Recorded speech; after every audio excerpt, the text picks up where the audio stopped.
आंध्र प्रदेश के वाइजैग में LG polymers plant में गैस लीक ने 11 लोगों की जान अब तक ले ली है। 300 से ज्यादा लोग हॉस्पिटल में भर्ती हैं और 30 से 40 लोगों की हालत बेहद गंभीर बताई जा रही है। 1000 से ज्यादा लोग इसमें प्रभावित हुए हैं। गैस लीक से कम 5000 की आबादी पर असर पड़ा है। सुबह में जो तस्वीर सामने आई वो बेहद डराने और हैरान करने वाली थी। लोग घरों से बाहर निकलते वक्त बेहोश होकर गिर रहे थे। सड़क पर जो किसी तरह आ गए वो वहीं गश खाकर गिर गए। प्रधानमंत्री मोदी ने एनडीए में अधिकारियों के साथ इस पर एक आपात बैठक की। इसके अलावा उन्होंने आंध्र प्रदेश के मुख्यमंत्री जगन रेड्डी से भी बात की। इस बीच जो मजदूरों को लेकर ट्रेनें यहां से चलने वाली थी, फिलहाल उनको रोक दिया गया है। पॉलीमर प्लांट के आसपास के इलाकों को खाली करा लिया गया है। नेशनल डिजास्टर रिस्पांस फोर्स के डीजी का कहना है कि इस गैस का असर 6-7 घंटे में कम होना शुरू हो जाता है और गैस रिसाव रोकने में कामयाबी मिल चुकी है, इसलिए अब और तबाही होने की आशंका नहीं है। The silo that was leaking is now down to minimal and there is hardly any leakage there. But as I say that, I also underline that we will be there till that leakage is totally plugged, and other measures to neutralize the entire chemical situation there is also being taken. So overall the situation is under control, and I think overall we can say that now it is a question of rehabilitation and treatment of the people who have been affected. और Vizag gas leak मामले में प्रधानमंत्री ने तुरंत national disaster management authority यानी NDMA की आपात बैठक बुलाई, जिसमें रक्षा मंत्री राजनाथ सिंह और गृह मंत्री अमित शाह भी शामिल हुए। डिटेल के लिए बात करते हैं लक्ष्मण रॉय से। लक्ष्मण जी, ये बताइए कि जिस प्लांट में हादसा हुआ वहां से हालात किस तरीके के निकल कर आए हैं और अब क्या स्थिति है? आगे क्या कोई खतरा बचा हुआ है?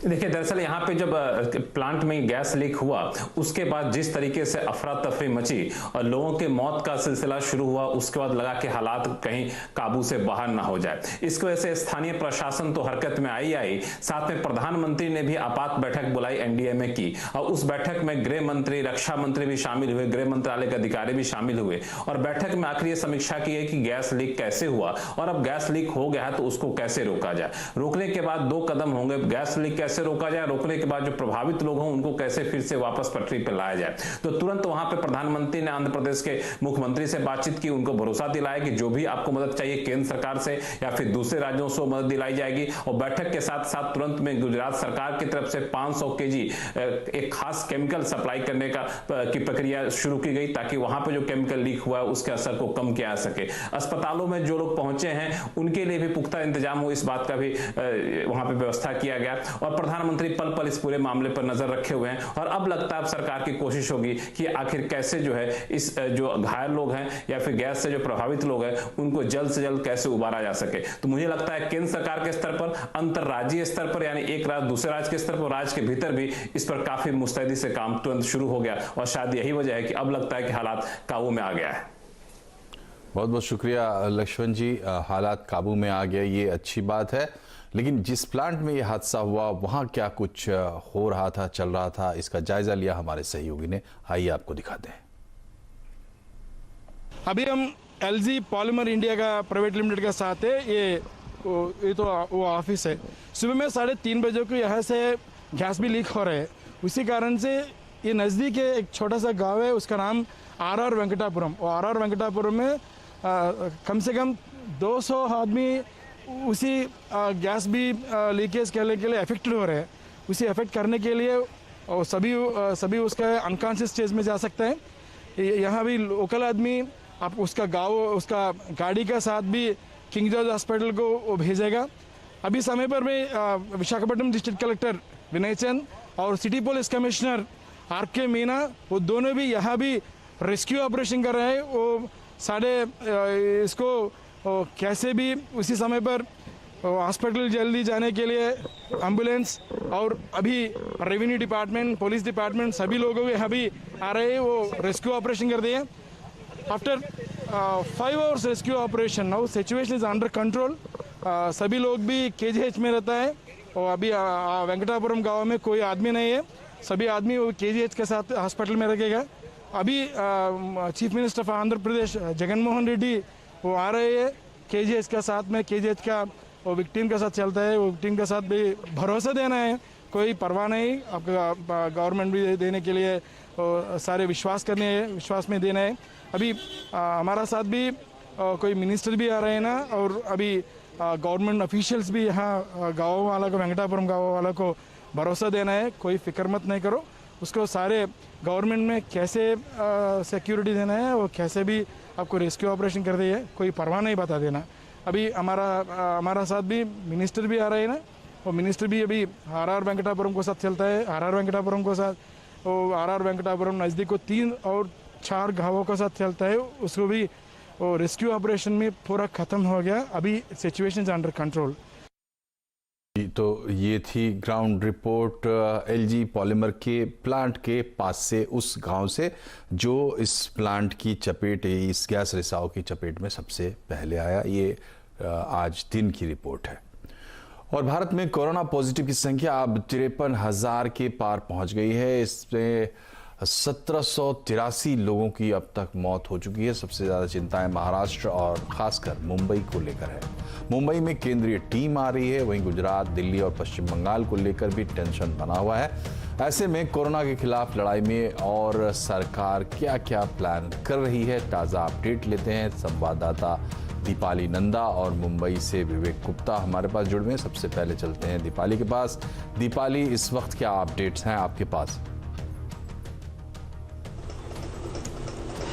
देखिए, पिछले 24 घंटे की बात करें तो 3500 से ज्यादा नए मामले देश भर में सामने आए हैं। कोरोना पॉजिटिव मरीजों के कुल संख्या की बात करें तो 52,952 तक पहुंच गई है ये संख्या। अब तक कोरोना की वजह से देश भर में 1783 लोगों की मौत हो गई है। और अगर हम रिकवरी की बात करें तो 15,266 लोग ठीक भी हुए हैं। एक तरफ देखें तो रिकवरी रेट और डबलिंग डेज में इंप्रूवमेंट दिखाई दे रही है, लेकिन महाराष्ट्र, दिल्ली, गुजरात, तमिलनाडु और पश्चिम बंगाल ये ऐसे राज्य हैं जहां से संख्या लगातार बढ़ती हुई जा रही है। महाराष्ट्र का ब्यौरा मेरे सहयोगी देंगे, लेकिन एक अपडेट मैं दूं यहां पर तो करीब 17,000 के पार ये संख्या जाती हुई दिखाई दे रही है। ये लेटेस्ट डेटा है जो स्वास्थ्य मंत्रालय की तरफ से रिलीज किया गया है। वहीं अगर हम गुजरात की बात करें तो यहां पर भी 6,625 अब तक कुल पॉजिटिव मरीज सामने आए हैं। आज सुबह ही केंद्रीय स्वास्थ्य मंत्री डॉक्टर हर्षवर्धन ने बातचीत की है, खासतौर पर पश्चिम बंगाल के स्वास्थ्य अधिकारियों के साथ, क्योंकि यहां पर जो मृत्यु दर है वो देश में सबसे ज्यादा है। 13% से पार यहां पर कोरोना से होने वाली मौत की जो मृत्यु दर है वो पहुंच गई है। अगर हम देश भर की अगर मोर्टेलिटी रेट के बारे में देखें तो ये भी 3% के पार है। हालांकि सरकार का ये दावा है कि विश्व भर में भारत में मृत्यु दर सबसे कम है, लेकिन स्थिति को किस तरह से कंट्रोल में लाया जाए, महाराष्ट्र में किस तरह से माइक्रो कंटेनमेंट स्ट्रैटेजी को इंप्लीमेंट किया जाए, इस लिहाज से लगातार केंद्र सरकार, राज्य सरकार के संपर्क में है। चलिए, तो दीपाली आपसे दिल्ली का हाल हम पूछेंगे, लेकिन विवेक गुप्ता हमारे साथ जुड़ गए हैं मुंबई से। विवेक, महाराष्ट्र अभी सबसे ज्यादा नजर में है। इस वक्त क्या अपडेट्स हैं आपके पास, क्या नई बातें दर्शकों को बताएंगे? मनोज, आपको बताना चाहेंगे और अपने दर्शकों को बताना चाहेंगे कि जो महाराष्ट्र की हालत है, जो नंबर है वो लगातार वो 70,000 के ऊपर जा चुके हैं। अगर हम सिर्फ मुंबई की बात करें तो मुंबई में कोरोना पॉजिटिव के मामले 10,000 के ऊपर जा चुके हैं। तो आप अंदाजा लगा सकते हैं कि अगर हम हिंदुस्तान के 4 या 5 राज्यों को भी जोड़ेंगे तो उतने मामले नहीं है जितने सिर्फ एक शहर यानी कि मुंबई में है। तो अपने आप में ये चिंता का विषय बना हुआ है। यही वजह थी कि राज्य सरकार ने अब इस पूरे मामले में केंद्र सरकार से मदद भी मांगी थी, और उसका अब जो नतीजा वो भी दिखा जा रहा है कि जो हेल्थ डिपार्टमेंट की जो केंद्र सरकार की है उसकी 8 डॉक्टरों की टीम मुंबई पहुंच चुकी है। और आपको बताना चाहेंगे ये जो 8 डॉक्टरों की टीम है और लव अग्रवाल जो है जो पूरी टीम को लीड कर रहे हैं मिनिस्ट्री लेवल पर, वो अब राज्य सरकार से बातचीत करेंगे, मीटिंग करेंगे, जिसमें health department health minister Rajesh Tope रहेंगे और पूरी मेडिकल टीम के साथ वो मीटिंग करेंगे। यानी कि केंद्र सरकार और राज्य सरकार दोनों मिलकर अब लाइन ऑफ एक्शन आगे के तैयार करेंगे कि आखिरकार मुंबई और महाराष्ट्र में जो नंबर लगातार बढ़ रहे हैं उसे किस तरह से कंट्रोल किया जा सके। वहीं मनोज, मैं आपको दूसरा अपडेट देना चाहूंगा कि मुंबई पुलिस और महाराष्ट्र पुलिस अब धीरे धीरे कोरोना की पूरी तरह से चपेट में आते जा रही है। पूरे महाराष्ट्र में 531 मामले ऐसे आ गए हैं जहां पर 531 पुलिस वाले पॉजिटिव पाए गए हैं। इनमें सबसे ज्यादा अफेक्टेड मुंबई शहर है। मुंबई शहर में 250 से ज्यादा पुलिस वाले और पुलिस अधिकारी जो दिन रात लॉकडाउन के समय ड्यूटी पर हैं, उन्हें भी अब कोरोना की चपेट में आ चुके हैं। इसमें से मुंबई का एक जेजे मार्ग पुलिस स्टेशन है जहां पर इकलौता पुलिस स्टेशन है जहां पर 26 मामले पॉजिटिव हैं। तो मनोज, आप समझ सकते हैं कि किस तरीके से जो कोरोना जो वायरस है लगातार पूरी चपेट में जा रहा है। पहले जो खबरें आती थी कि जो डॉक्टर्स दिन रात काम कर रहे हैं, नर्स, डॉक्टर, वार्ड बॉय जो मेडिकल फैटर्निटी से जुड़े हुए हैं, वो कोरोना की चपेट में आ रहे हैं। अब धीरे धीरे खबरें आ रही हैं कि जो महाराष्ट्र पुलिस और जो पुलिस के अधिकारी वो जो दिन रात ड्यूटी कर रहे हैं, वो भी अब कोरोना की चपेट में धीरे धीरे आते जा रहे हैं। हालांकि अब उम्मीद जगी है कि केंद्र सरकार की जो टीम यहाँ पर पहुंची है मुंबई में, तो इस मीटिंग के बाद कल से लाइन ऑफ एक्शन तय किया जाएगा कि महाराष्ट्र और मुंबई में जो लगातार नंबर बढ़ रहे हैं उसमें किस तरह से रोकथाम की जाए। मनोज जी, तो ये तो था मुंबई का हाल। और दीपाली, एक बार दिल्ली के अपडेट अगर आप संक्षेप में बता दें। देखिए, राजधानी दिल्ली की बात करें तो यहां पर भी संख्या लगातार बढ़ती जा रही है। पिछले 24 घंटे में 428 नए मामले सामने आए हैं और यहां पर कुल संख्या की बात करें तो 5532 ये संख्या पहुंच गई है। एक जानकारी ये भी मैं आपको देना चाहूंगी कि कल देर रात दिल्ली पुलिस के कांस्टेबल की मौत कोरोना से हो गई और दिल्ली सरकार ने ऐलान किया है कि अब उनके परिवार को 1 करोड़ रुपए एक्सग्रेशिया अमाउंट के तौर पर दिया जाएगा। अरविंद केजरीवाल की सरकार पहले ये ऐलान कर चुकी है कि अगर कोई भी कोरोना वॉरियर की मौत ड्यूटी के दौरान होती है तो उनके परिवार को एक्सग्रेशिया अमाउंट के तौर पर 1 करोड़ रुपया दिया जाएगा। एक और अपडेट मैं आपको देना चाहूंगी कि बच्चों में जो स्कूली बच्चे हैं उनमें संक्रमण ना फैले, इस लिहाज से दिल्ली सरकार ने गर्मियों की छुट्टियों का भी ऐलान कर दिया है। 11 मई से 30 जून तक गर्मियों की छुट्टियां का ऐलान दिल्ली सरकार की तरफ से किया जा चुका है। और एक और खास तौर पर हिदायत स्कूलों को दी गई है कि किसी भी तरह की कोई समर एक्टिविटी या फिर जो समर कैंप स्कूलों में लगाए जाते हैं वो इस बार नहीं लगाए जाएंगे। ये पूरी कवायद की जा रही है ताकि जो संक्रमण है इसे रोका जा सके।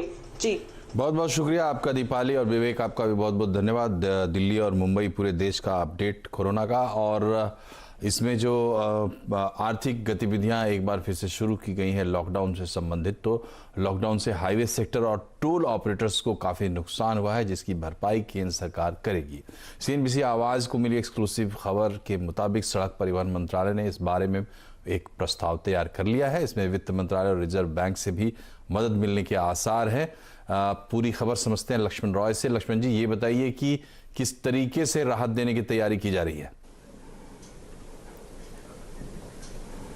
देखिए, सबसे पहले बात करें सड़क परिवहन मंत्रालय की, तो यहां जो मुझे सूत्रों से जानकारी मिली है उसके मुताबिक इस मंत्रालय की तरफ से कम 3 से 4 बड़ी राहत दी जाएगी। सबसे पहली राहत तो ये कि लॉकडाउन की वजह से, सरकार के नए निर्देश की वजह से जो टोल कलेक्शन रुका, उससे टोल ऑपरेटर को जो नुकसान हुआ उसकी भरपाई सरकार करेगी। ये भरपाई करेगी कंसेशन पीरियड को बढ़ा करके। ये कंसेशन पीरियड उतना ही बढ़ाया जाएगा जितने समय में टोल कलेक्शन सामान्य दिनों के मुकाबले 90% पहुंच जाए। मान लिया जाए 3 महीने या 6 महीना लगता है टोल कलेक्शन सामान्य दिनों के मुकाबले 90% तक पहुंचने में, तो 3 से 6 महीने तक कंसेशन पीरियड बढ़ाया जाएगा। इतना ही नहीं, नेट प्रेजेंट वैल्यू के आधार पर बढ़ाया जाएगा ताकि उनको नकदी की समस्या ना हो। दूसरी जो यहां पर राहत मिलने वाली है, उनको सरकार एडवांस वर्किंग कैपिटल देगी। अगर वो अपने प्रोजेक्ट का 2.5% तक पूरा कर लेते हैं तो प्रोजेक्ट की कुल लागत का 1% तक एडवांस वर्किंग कैपिटल दिया जाएगा। और इसमें भी खास बात यह है उस पर कोई ब्याज नहीं लिया जाएगा और कॉन्ट्रैक्टर को पेमेंट करने की शर्तों में ढील दी जाएगी।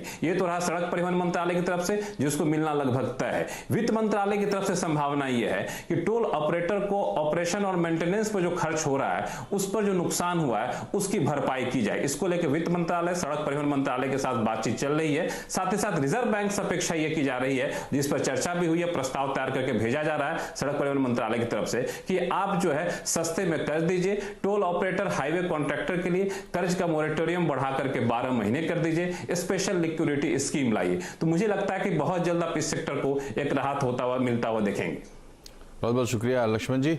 और अभी वक्त है एक छोटे से ब्रेक का। ब्रेक के बाद आपको बताएंगे मिशन वंदे भारत और समुद्र सेतु में क्या है अपडेट।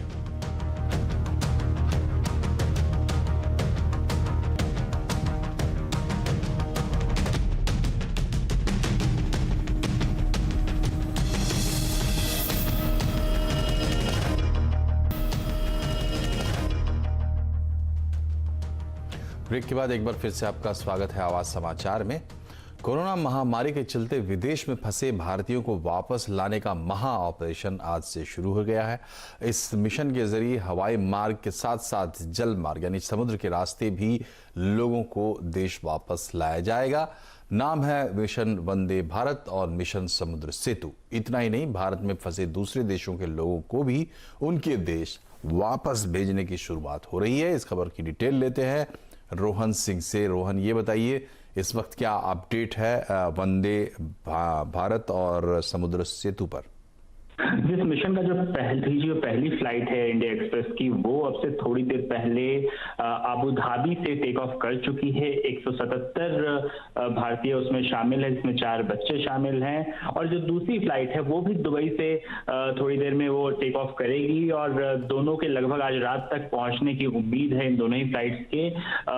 कुल मिलाकर अगर इन दोनों की ही बात कर लें, इन दोनों फ्लाइट्स को मिलाकर लगभग 354 भारतीय सिर्फ यूएई से आ रहे हैं। आज कोच्चि और जो है केरल की बाकी जगहों के लिए जो आ रहे हैं, और इसके बाद कल से और ज्यादा फ्लाइट्स जो है वो चलाई जाएंगी। कुल मिलाकर 64 फ्लाइट्स इसमें हैं जो कि इस रेस्क्यू मिशन में पहले फेज में रखी गई है। और जो कोशिश की जा रही है कि जो जरूरतमंद लोग हैं उनको सबसे पहले प्रायोरिटी पे रखा जाए, उनको प्रेफरेंस दिया जाए, क्योंकि कुल मिलाकर 2 लाख से ज्यादा एप्लीकेशंस आए हैं सिर्फ गल्फ कंट्रीज में, तो सबको लाना मुमकिन नहीं है। तो इसलिए कोशिश की जा रही है कि जो सबसे ज्यादा जरूरतमंद है उनको पहले लाया जाए। दूसरी तरफ आज ही ऐसे लोग जो कि भारत में फंसे हुए हैं, जिनका जो घर है वो दूसरे देशों में है, उनके लिए भी फ्लाइट की शुरुआत की जा रही है। तो एयर इंडिया का दिल्ली सिंगापुर फ्लाइट आज रात को टेक ऑफ करेगा। वहां पे भी एक पूरा एसओपी बनाया गया है कि जो यात्री जाना चाहते हैं वो कैसे जाएंगे। उसके लिए एयर इंडिया की जो वेबसाइट है वहां पे वे बुकिंग कर सकते हैं, और एक पूरी लिस्ट बनाई हुई है अगले पूरे हफ्ते के लिए। दुनिया के अलग अलग हिस्सों में ये फ्लाइट्स जाएंगी और जो लोग जाना चाहते हैं उन्हें इसकी कीमत चुकानी पड़ेगी। दूसरी तरफ जो समुद्र सेतु प्रोग्राम है उसके लिए भी आईएनएस जलश्व का जो है वो पहुंच चुका है माले पोर्ट, और एक और जहाज आईएनएस मगर है वो यहां से भारत से निकल चुका है, वो भी मालदीव के लिए है। कुल मिलाकर इन दोनों जहाजों की अगर मिलाकर लगभग 1000 लोग लाए जाएंगे, और कुछ ऐसे जहाज भी हैं जो कि गल्फ देशों में भेजे जाएंगे, वहां से जो फंसे लोग हैं उनको लाए गए। एक बार वो यहाँ आ जाए, भारत में आ जाए, तो उनके लिए इंडियन आर्मी ने 6 क्वारंटीन सेंटर बनाए गए हैं जहां उन्हें 14 दिन के लिए रखा जाएगा। तो ये पूरी व्यवस्था की गई है, लेकिन ये जो है जो सारी कोशिशें हैं लोगों की पूरी स्क्रीनिंग के बाद की जाएगी। और सभी केसेस में चूंकि बहुत ज्यादा एप्लीकेशन है तो सबसे ज्यादा जरूरतमंद लोगों को सबसे पहले प्रायोरिटी दी जाएगी। शुक्रिया रोहन इस जानकारी के लिए। और कोरोना ने कारोबार को काफी नुकसान पहुंचाया है। कोरोना ने जेम्स एंड ज्वेलरी की चमक भी फीकी कर रखी है, लेकिन लॉकडाउन के तीसरे चरण में कुछ छूट मिलने के बाद हीरे को तराशने और पॉलिशिंग का काम फिर शुरू हो गया है। तो कैसे हो रहा है वहां पर काम, जायजा लिया हमारे संवाददाता भवानी सिंह ने जयपुर में। लॉकडाउन 3 में जयपुर में कई तरह के मार्केट खुले हैं। उन इंडस्ट्रीज़ में सबसे बड़ी जो इंडस्ट्री मानी जाती है जयपुर के अंदर, जो जेम्स एंड ज्वेलरी की इंडस्ट्री है, हम सीतापुरा के अंदर हैं, उसी एक यूनिट के अंदर हैं। और आप देखिए कि काम किस तरीके से हो रहा है। स्ट्रेंथ कम है, 30% है। सोशल डिस्टेंसिंग का पालन करते हुए दूर दूर तक बैठाया जा रहा है, जिससे ख़ास तौर पर गाइडलाइन का पालन हो और जिससे कोरोना के संक्रमण से बच पाएँ। सब तरीके की हम देख रहे हैं कि जब हमने एंटर किया था तब भी यहाँ पर सैनिटाइज़ किया गया था। सारे एम्प्लॉयज़ को यहाँ पर सैनिटाइज़ करने के बाद में एंट्री दी जा रही है। वापस जाने के बाद में भी फिर उनको सैनिटाइज़ किया जा रहा है और सारी एहतियात बरतते हुए काम शुरू हो गया। यही सबसे बड़ी ज़रूरत है एक शुरुआत की, वो शुरुआत आप यहाँ पर नज़र आ रही है। तो जाहिर तौर पर एक उम्मीद की किरण है। एक बड़ा बाज़ार माना जाता है जेम्स एंड ज्वेलरी का, और प्रोडक्शन यहाँ शुरू हुआ तो जाहिर तौर पर अब आगे की जो मार्केट में, ग्लोबल मार्केट में, हालांकि कहना यहाँ के ऑनर्स का कहना है कि ग्लोबल मार्केट में डिमांड हुई है, लेकिन इंडियन मार्केट में क्योंकि लॉकडाउन है अभी, इस वजह से अभी इतनी डिमांड नहीं है। कैमरा पर्सन मनीष के साथ भवानी सिंह, जयपुर। और लॉकडाउन 3 में मोबाइल हैंडसेट की बिक्री शुरू हो गई है, लेकिन अब हैंडसेट बनाने का कच्चा माल महंगा हो चुका है क्योंकि रुपए में तेज गिरावट हुई है। नतीजा आने वाले दिनों में फोन की कीमतें बढ़ सकती है। पूरी खबर समझते हैं असीम मनचंदा से। असीम, ये बताइए कि लॉकडाउन में जब डिमांड कम है तो ऐसे में दाम बढ़ने की आशंका क्यों जताई जा रही है? देखिए, लॉकडाउन 3 के दौरान सरकार ने मोबाइल हैंडसेट की कंपनियों को मैन्युफैक्चरिंग की इजाजत जो है वो दे दी है। साथ ही साथ मोबाइल हैंडसेट कंपनियां जो है ऑनलाइन ई कॉमर्स के जरिए बिक्री जो कर पा रही हैं। कई ग्रीन जोन में दुकानें जो है वो भी खुल गई हैं। लेकिन दो चीजों का सबसे ज्यादा असर जो है कंपनियों के ऊपर पड़ा है। पहला, कंपनियों की जो सप्लाई जो है वो काफी टूट गई है पोर्ट्स बंद होने की वजह से। दूसरा, डॉलर के मुकाबले रुपया जो है काफी तेजी से कमजोर हुआ है। अगर मैं 1 फरवरी की बात करूं तो फरवरी में डॉलर के मुकाबले रुपया जो था 71 रुपए पर था, जो अब मई में बढ़कर के 76 रुपए पर जो है वो पहुंच गया है। तो मोबाइल हैंडसेट कंपनी जो है करीबन 70 से 80% अपने कंपोनेंट जो है उसका आयात जो है वो करती हैं। तो इसका सीधा सीधा उनकी लागत के ऊपर असर जो है वो पड़ा है। तो ये लागत जो है कंज्यूमर के ऊपर पास ऑन करने की तैयारी जो हो रही है। लेकिन लॉकडाउन के बाद अभी हैंडसेट्स की बिक्री जो है वो शुरू हुई है। तो कंपनियां चाहती हैं कि पहले जो है जितना भी उनके पाइपलाइन में है या असेंबली में उनके हैंडसेट्स हैं उनकी बिक्री जो है वो पहले कर दे, उसके बाद ही कीमतों में बढ़ोतरी जो है वो करे। तो आने वाले दिनों में मोबाइल हैंडसेट की कीमतों में बढ़ोतरी देखने को जो मिल सकती है। बहुत बहुत शुक्रिया असीम आपका। और देश की सबसे तेजी के साथ बढ़ने वाली financial subscription service money control pro को 1 साल पूरा हो गया है। मनी कंट्रोल प्रो ने 1 साल में आपको एक्शनेबल इन्वेस्टमेंट आइडियाज के साथ साथ एक्सक्लूसिव एनालिसिस और इनसाइट और क्यूरेटेड मार्केट डाटा उपलब्ध कराया है, और वो भी बिना किसी विज्ञापन के। मनी कंट्रोल प्रो को ₹1 प्रति दिन के स्पेशल ऑफर पर आप सब्सक्राइब कर सकते हैं। इसके लिए मनी कंट्रोल पर लॉग ऑन करें और ₹20,000 तक के एक्सक्लूसिव बेनिफिट्स पाएं। आज इसे सब्सक्राइब करने का आखिरी दिन है, सो अगर अब तक आपने इसे सब्सक्राइब नहीं किया है तो जरूर इसे सब्सक्राइब कर लीजिए।